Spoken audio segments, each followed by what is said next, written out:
Hello everyone, welcome back to ESCplus YouTube channel. My name is Adrian Valiente and I'm bringing you the third part of the interview with Nicoline Refsing, which is talking about Eurovision 2014. It's the last part of the interview. First, we talk about Blas Cantó's staging for Rotterdam. And second part, we had her whole career throughout, the years that he's been involved within great shows, great productions, big artists, and now she's talking about how she created the artistic part of the Eurovision 2014 production together with Persa Kariasen in Denmark, in Copenhagen, after Emmelie De Forest won in Malmö that year before. So stay with us and enjoy the interview. And I don't know, the contest has changed much. I don't know, imagine at that time somebody would have told you, you're going to be working here. You're going to be doing things with this in the time, with the stage, the amazing production behind, which at the moment it already was, because the contest in Sweden in 2000 was amazing. It also was the next year in Denmark, where they got the Parken Stadium, the whole thing for the Eurovision, and then it started a run of very successful years, but for years it started being something different to what people were, as you mentioned, expecting from music world, which was totally different. So it got its evolution. Then it began with in 2010 or something, it started to change again. And then we got to the real, to nowadays era of the Eurovision, the times of what we are going through now. So you've been doing, as we mentioned before, for so many artists, also Switzerland and Ireland, Brendan Murray and Time Bell as well, that we didn't mention. But you did the Eurovision in Copenhagen. The contest is in Denmark. You go after the DR, tell you to, Nicoline, we want you here. We want you being the creative director of the contest in the shipyard. The shipyard. Yeah. Tell me about the whole experience, because I'm really interested. I'm really interested in that. Yeah, I think it was a funny process, because actually even before the show in Stockholm, I got a phone call from the lighting designer saying, I don't know if you're following the Eurovision, but just keep an eye on it, because it's Emmelie De Forest is actually so far ahead with the bookies now that we've already started looking at venues. So it happened before she won? No, I didn't. Not like that. But that's the start of the story. And I was like, oh, okay, interesting. Let me have a look at it. And then I followed it through, and I think they won. And and then there was a couple of months, and then I went for a meeting in Copenhagen, and we talked about it, and what I could do and things like that. And then everything sort of went quiet for a couple of months, and then suddenly in December, Persa Kariasen called me, and said, "We need you. When can you start?" As a stage designer, right? No, I was creative director and content producer for the countries, not the Danish part of it, but the countries on the show.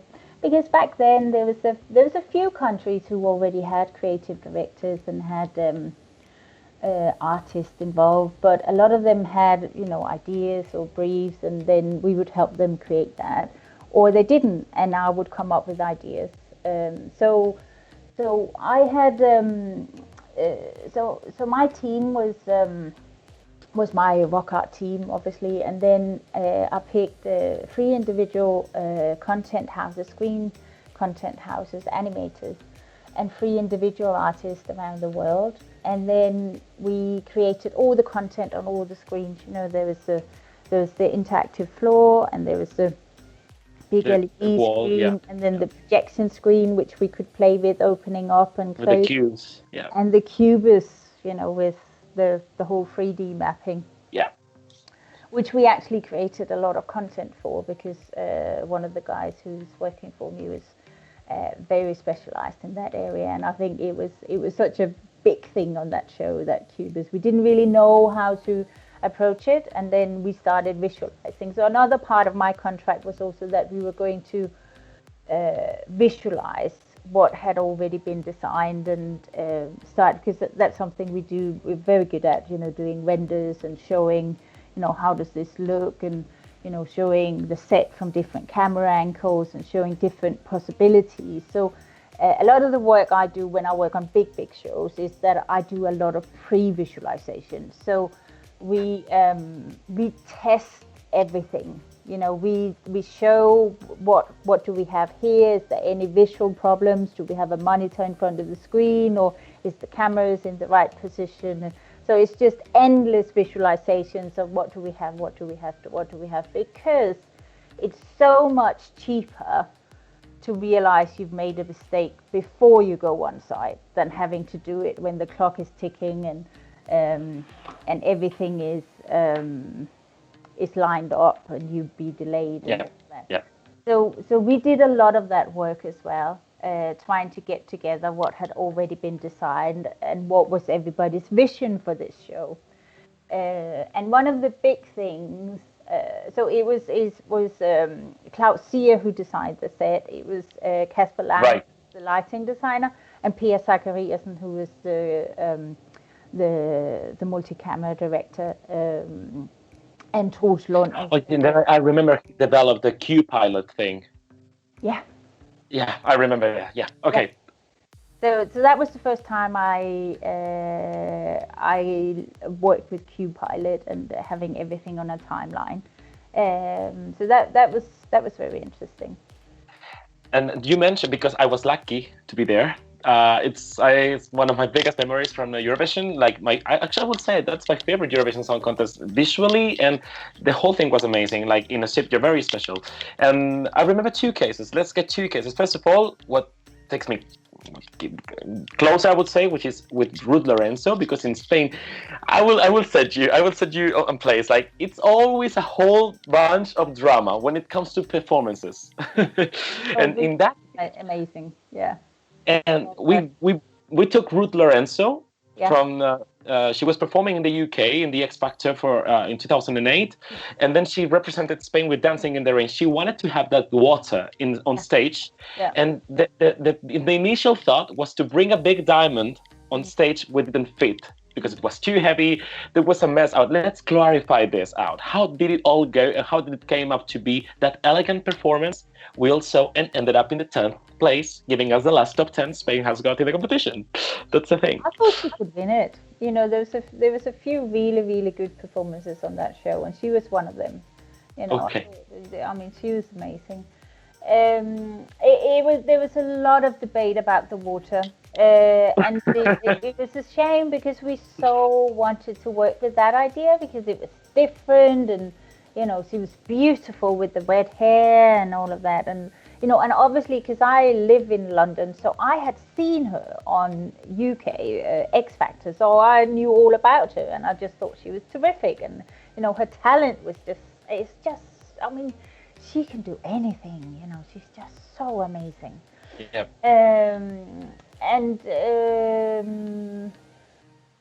It was all about how can we do it, but because it's an LED floor with a glass surface, there's some restrictions to it. One is LED floor and water just doesn't mix, so it was too risky to bring real water in. And the other thing was that there's a weight limit on a glass floor, as you can imagine. It looks spectacular because it's got the ability to both be black and shiny and reflect and have LEDs in it and all of that, but it just can't take an enormous amount of weight. Yeah. So for us, it was about how could we create that illusion with the content, and we tested and tested and tested. I mean, you think rain, how difficult can it be, but rain and to make it look good is actually really, really difficult. So we did lots of different types of rain, and we tested it, and how do we make it work so it works with her. And then there was I remember I had a chat to her sister actually, because they were in the arena, and I thought there's something, because that year there was some really strong female performances. If I remember rightly, it was actually only San Marino who had sort of a typical Eurovision diva on the show. Yeah, with the shell. With the shell. And I thought, because there's something about her dress, and I thought, normally I don't, if everything is working, I don't really start to, if somebody else come up with a vision and all of that. But I thought she could be stronger if she created more like a diva performance. So I very quietly pulled the sister aside and I said, what do you think? Do you think there's scope for changing this? Because it was very late, it was the big five, so they come in and rehearse very late in the day. Yeah. And I didn't want to mess things up. I said, I've got this thing, and I just want to tell you what I think.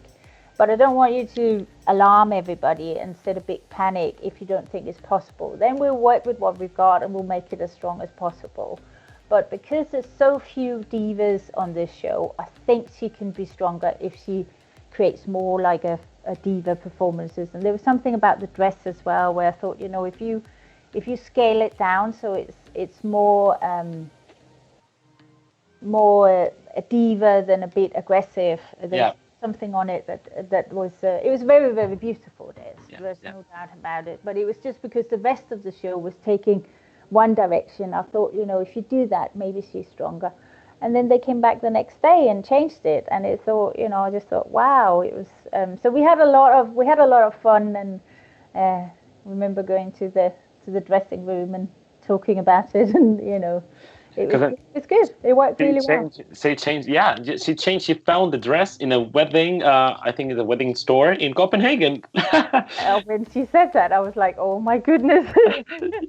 Somebody's going to be very upset with me if they ever hear that I suggested that. But the final word was that everyone was really proud of what they saw that night on stage, and that brought the last top 10 for Spain in the competition. That's why everyone remembers it quite clearly. And the next one is about Conchita, because you have to create Conchita's winning performance, which is one of the all-time most remembered winners of Eurovision, and iconic, of course, for a lot of people, for this message. The Austrian knew exactly what they wanted for that performance, and they had a very specific script for that, and it was about working with that brief and seeing how could we make it even stronger. So there was I think the big thing about that performance, obviously Conchita, but I think the lighting that Kasper created with the wings. We created the wings in the content, but the way he made the whole thing so strong with the lighting was just phenomenal. I mean, his gift is just, it's amazing. It was amazing for me to come back to Denmark and work with these terrific creatives. It was just wonderful. And then, of course, Per Zachariasen, the way he directs, talking about storytelling, he just tells the story so beautifully with the way he uses the camera and directs it.